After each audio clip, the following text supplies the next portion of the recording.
Hello mga kabatang, Ibujong DC po ang tripulanteng Batanggenyo. Kami po ngayon ay nasa sa Kotor, Montenegro. Kaganda ng view. Hindi ako nakababa kanina dahil ako ay panggabi, kailangan ko matulog. So meron pa naman kaming dalawang biyahe dito sa September 6 at saka sa July 26. Doon ako bababa. Yan po na yung view. Ganda. Yan po. Napakaganda ng lugar. Ang haba pala nito. Hanggang doon pa sa dulo. Bali, pumasok kami papunta dito. Ito na yung pinaka-end niya eh.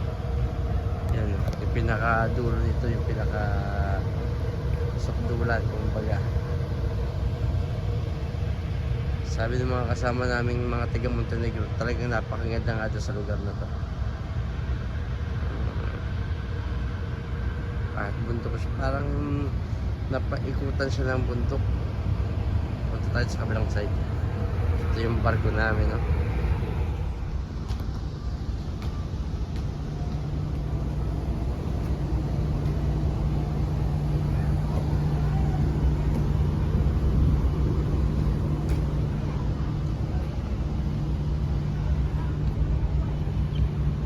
Ito naman po yung kabilang side. Yan yung pinakasagad, pinakadulo.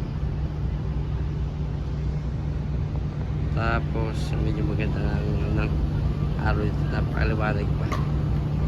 Alas 7 ng gabi ngayon, pero may araw pa. Kita naman yun, napakaliwanag pa. Ayan, may isa pang barko, kung mapapansin niya, may isa pang barko doon sa unahan namin.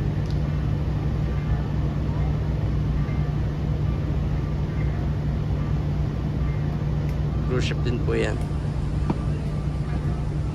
Hindi ako nakababa ngayon dahil ako ay kailangan ng sapat na tulog. Kahirap naman ang duty sa gabi na lulugo-lugo. Yan po ang Kotor, Montenegro. Kaya pala binabalita sa amin ng aming mga kasama, napakaganda daw dito sa lugar na to. Yung mga segundo, tercero, tsaka first engineer namin. Taga rito yung mga yun sa Montenegro. Ito po yung unang side na nakita natin kanina. Yan, ang ganda. Siguro napakaraming isda rito. Papasin niyo, yun ang aming tender boat. Sila yung naghahatid ng mga pasahero papunta sa tabi. Yan po yung aming mini-maintain every week. Yung tender boat na yun.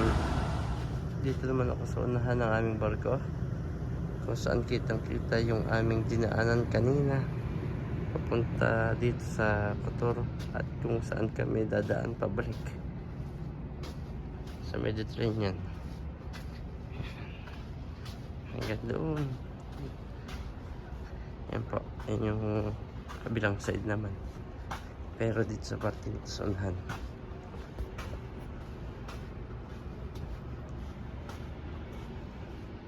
Napakaganda nga pala ng area na to. Kala mo harang lagoon na malaki.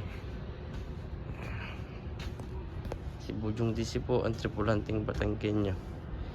Hindi nga lang ako nakababa kanina para mamasyal tulad na lagi kong ginagawa sa ibang mga puerto. Napakaganda. Ang mapapasin nyo dito sa Europa, ang mga bahay parang typical. Ang kulay ng bubong, kulay ng bahay. Ganyan. Napakaganda. Asya, hanggang sa muli po, si Ibujong DC, ang tripulanteng Batanggenyo.